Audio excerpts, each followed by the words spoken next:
Martial artists are everywhere. We come from every background and every walk of life. But after a while, you start to see the same type of person in every single gym. These people are what you call archetypes. So, based on my very scientific research, as in I thought about it really hard, I have identified these 8 archetypes of the martial artist. 5 of which are pretty desirable, and if you are one, you should be proud. And 3 of which mean you have some inner work that needs to be done, but they're archetypes nonetheless. So this is a list video.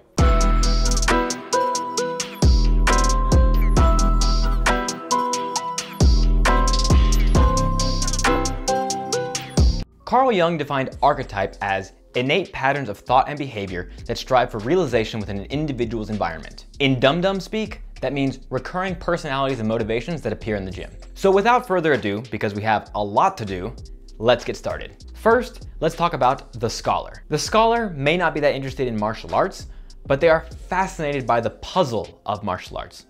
This person loves to learn everything about anything ever. Prepare to be annihilated by a lethal combination of martial Tai Chi, Bagua, and Krav Maga. The scholar asks the most questions and ponders techniques the longest. This is the person who wants to know exactly why we're turning our foot 45 degrees and not 35 degrees. And despite being your coach's most annoying student, the scholar does have a genuine interest in knowing these things. The problem is, the scholar also runs the risk of missing the forest for the trees. Because ultimately, martial arts is a physical endeavor.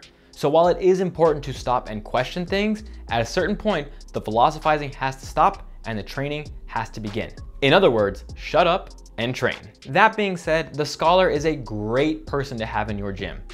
Their desire to understand on a granular level everything about martial arts improves the IQ of everyone around them, from themselves to their fellow students to even the coach. Understanding martial arts better makes everyone better. Scholars love lore. They're not only interested in learning the science of martial arts, but also the history and the culture of it. So when it comes time to pick a style, you'll find scholars in stuff like Kung Fu, the various Japanese jutsus, Judo, Karate, and of course, good old Brazilian Jiu-Jitsu. Along the same lines, we have the athlete archetype. This archetype is also fascinated by the challenge of martial arts, but where the scholar is interested in the intellectual pursuit, the athlete is all about the physical pursuit. So this is where you find your college athletes, your football players, your dancers, and even other martial artists. The athlete has been good at everything she's ever tried, and martial arts is no different. She can master every move, every drill, kicks ass in sparring, and looks good doing it. And you might think this natural talent leads to the athlete being lazy, but her long history in sports actually gave her the discipline to work hard.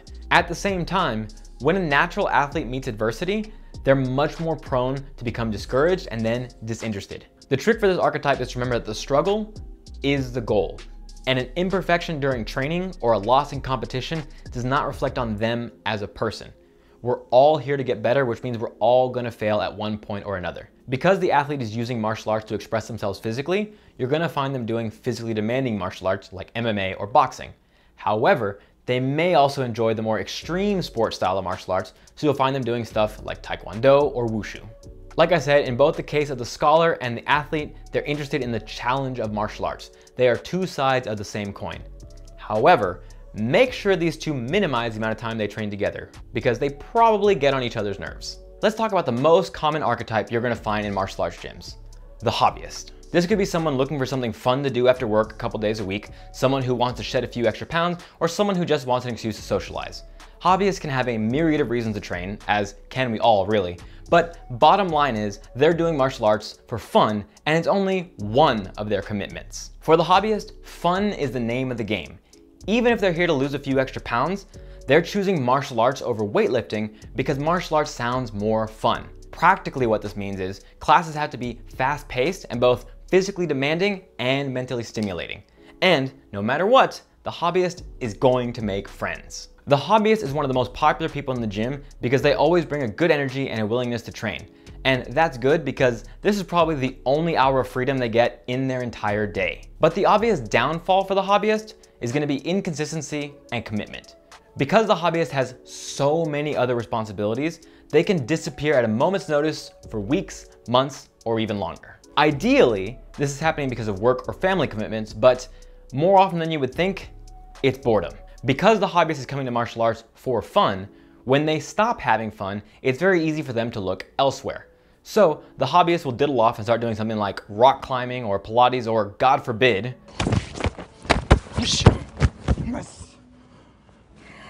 but the smart hobbyist will realize that variety is a spice of life.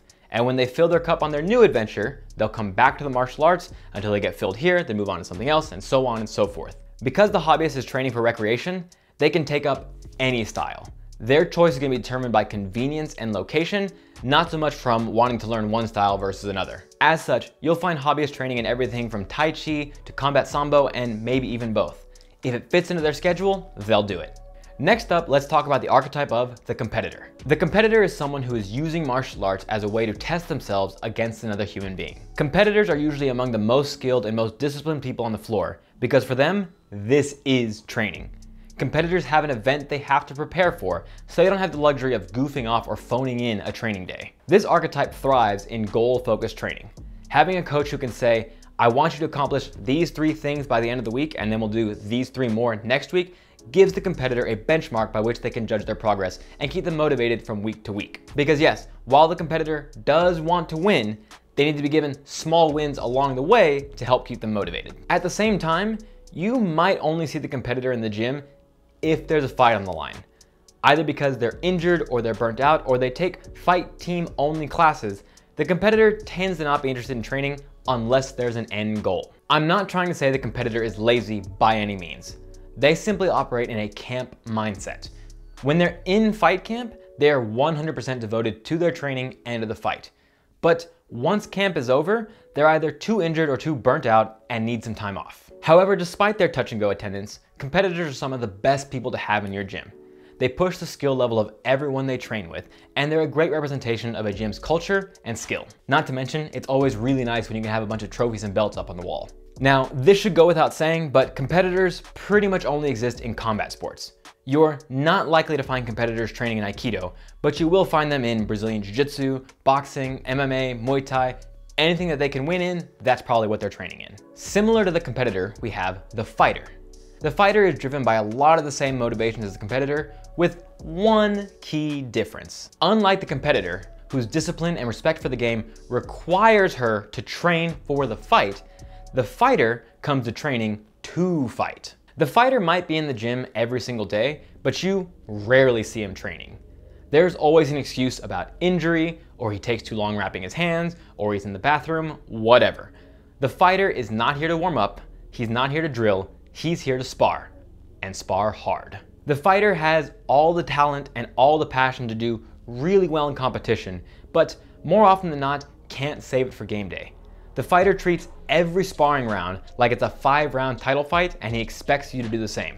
Pro tip, don't. That being said, while this archetype isn't totally desirable, there are some positives as well. The fighter serves as a reality check for everybody else in the dojo, keeping people's egos in check and reminding them that at the end of the day, what we're doing is violent, and if you're not ready for it, you're gonna get hurt.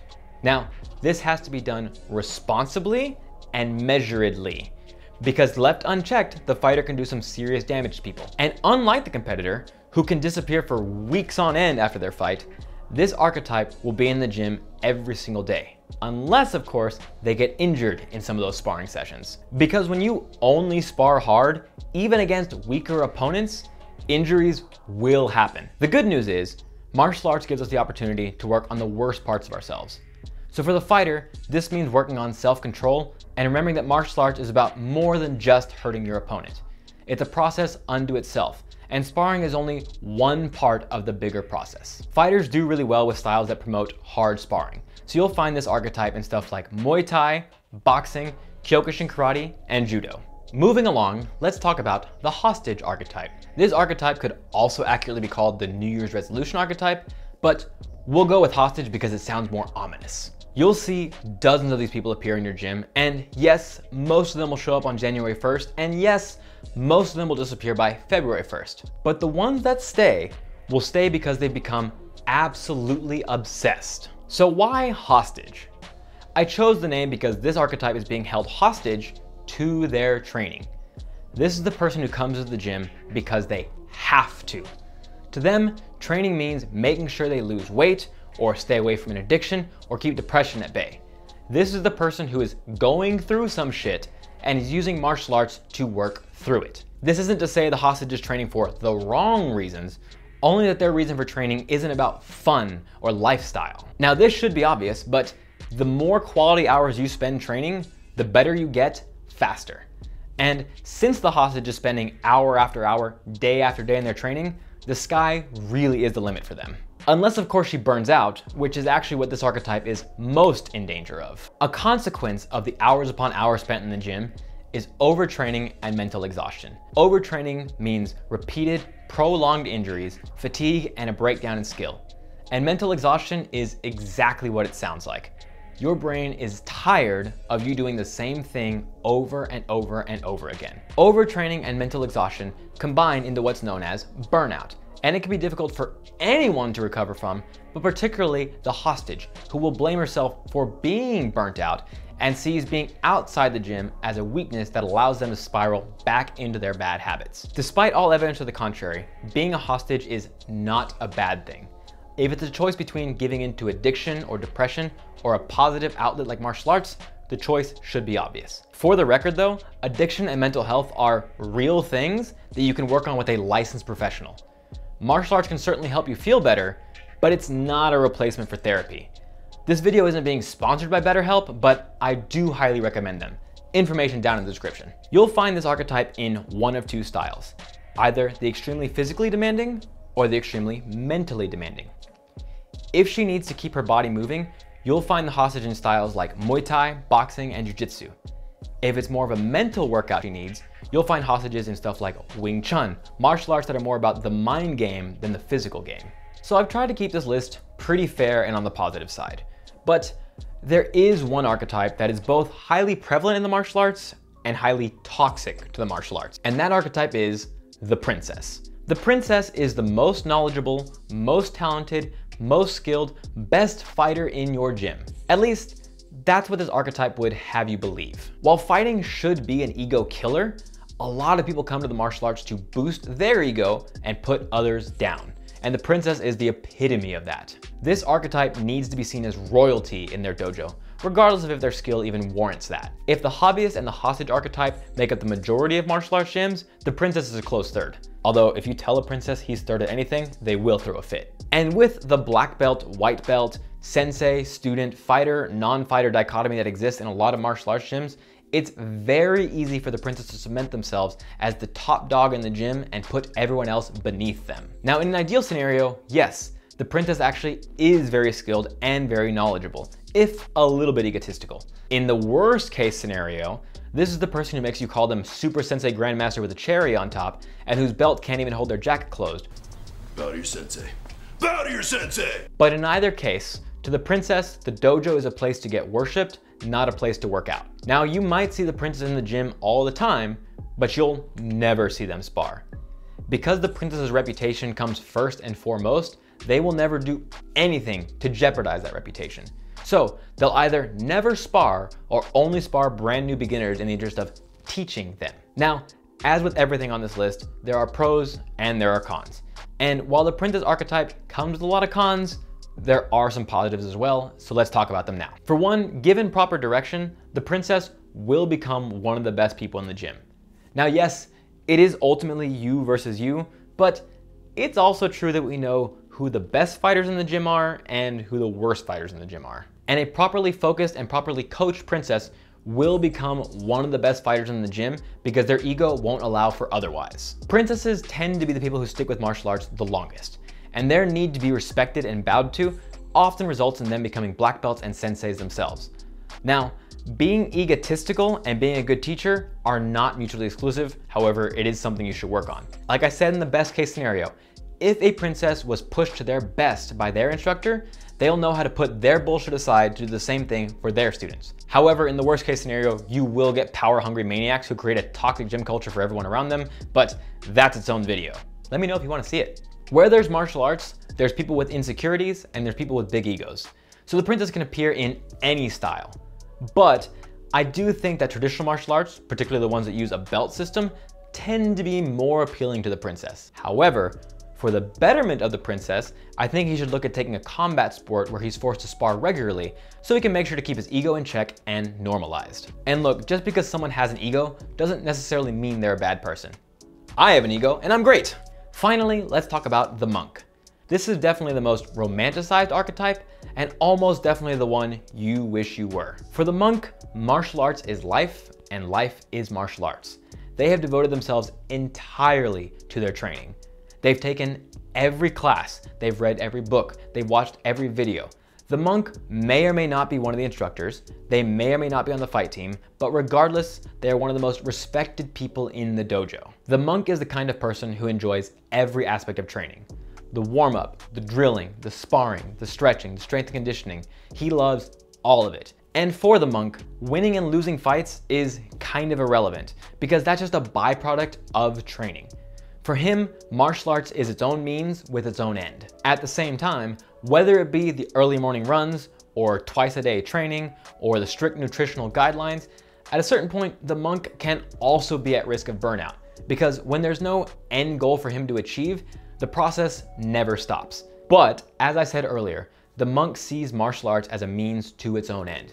So while there might be some burnout, through sheer willpower alone, the monk will show up and continue training. And a disciplined monk will realize that 100% effort does not mean the same thing every single day. So yes, there will be days where the monk comes in, hits pads and spars like nobody's business, but there will also be days when the monk comes in and just goes through the motions. He's not phoning it in, he's just doing kind of a deload. For the monk, just being in the room and going through the ritual of his training is fulfilling. Not everything has to be a fight, not everything has to be a grind. Because this style views training as its own end, you can train in everything from Kali to Taijutsu to Tai Chi. As long as the training is rigorous and mentally stimulating, the monk will devote himself to it. So what does this all mean? All knowledge is ultimately self-knowledge. And knowing your archetype means you know what makes yourself tick. Like I said, this can help you decide what style you need to be training in, but also can help you decide how to train. Do you need to be training harder? Should your training be more mentally focused? Should it be more physically focused? It's also important to remember that you're not always stuck with your archetype. You can start out as a hobbyist and then become a competitor and then become a monk. These are all descriptions of people, but people themselves are not descriptions. All that being said, comment down below what you think your archetype is and if there's any that I left out. As always, I want to thank you guys for all the hard work. Thank you for the hard work yet to be done. Bye.